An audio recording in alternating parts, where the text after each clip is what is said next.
In this video, we'll talk about how to find the equation of an inverse function. Here's an example. Find the inverse function of the function f of x equals 3x plus 4. Remember, the inverse function of f is the function of f with the value of x and y interchanged. So first, let's write f of x in this form. Y equals 3x plus 4.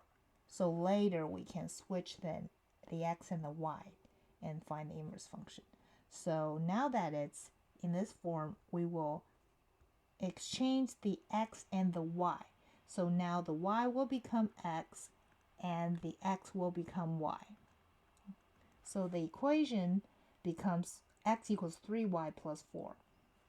So we're pretty close to finding the inverse function of f. Now we will leave y by itself.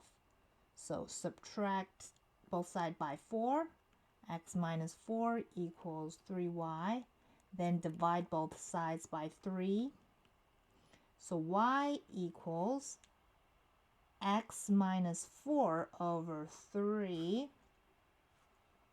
And this is the inverse function of f. We can write it as f inverse of x equals x minus 4 over 3. Or if you want to write it in the form of mx plus b, you can write it as 1/3 of x minus 4 over 3. They're the same expression. Now let's look at this problem. Find the inverse function of the function f of x equals the cube root of x plus 2.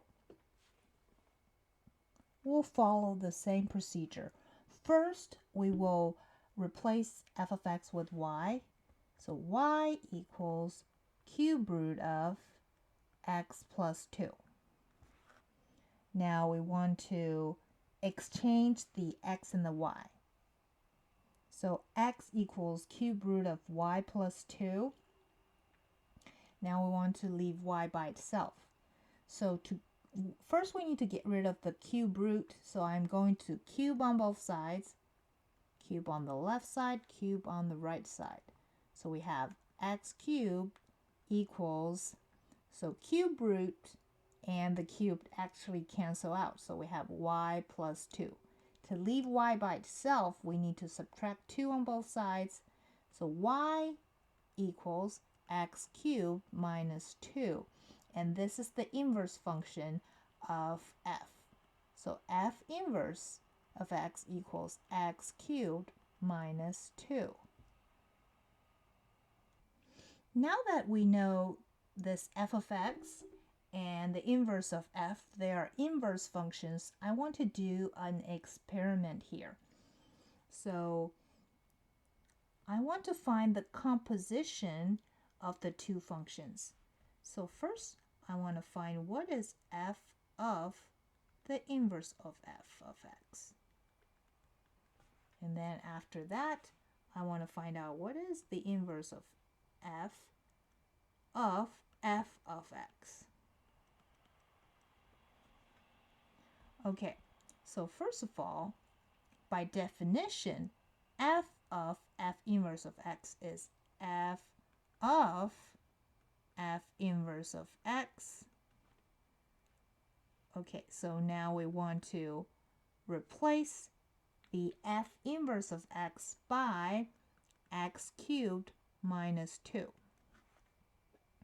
Okay, so now the input of f becomes the output of the f inverse, right? So we're going to replace the x in function f with x cubed minus 2. So we're in this form. Instead of x, we're having x cubed minus 2. Okay, so this is equal to cube root of, is actually x cubed underneath the cube root. That is equal to x. Okay, so it turned out f of f inverse of x is equal to x. I'll write this conclusion on the side.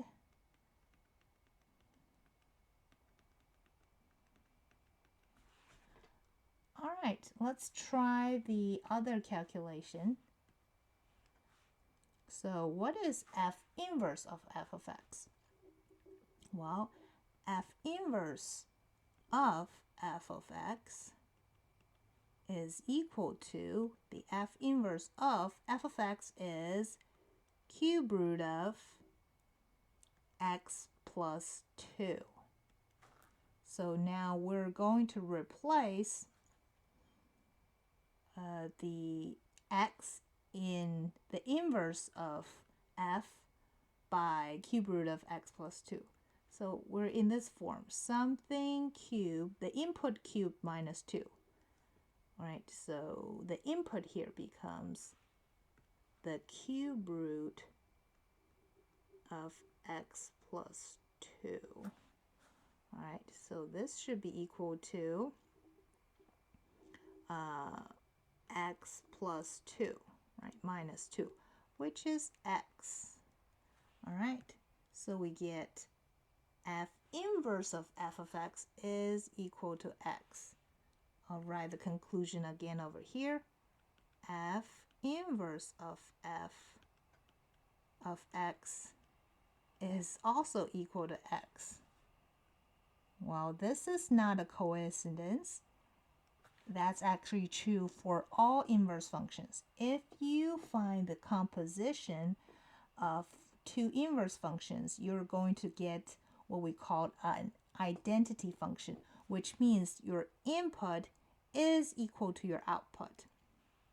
That's because the function f will map x to y, and the inverse of f will map y back to x. So if you composite the two functions together, the composition will undo each other's job, so it will map the input to the output.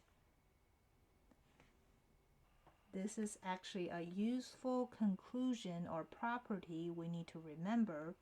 The composition of two inverse functions is an identity function. And this is the end of this video, and see you in the next video.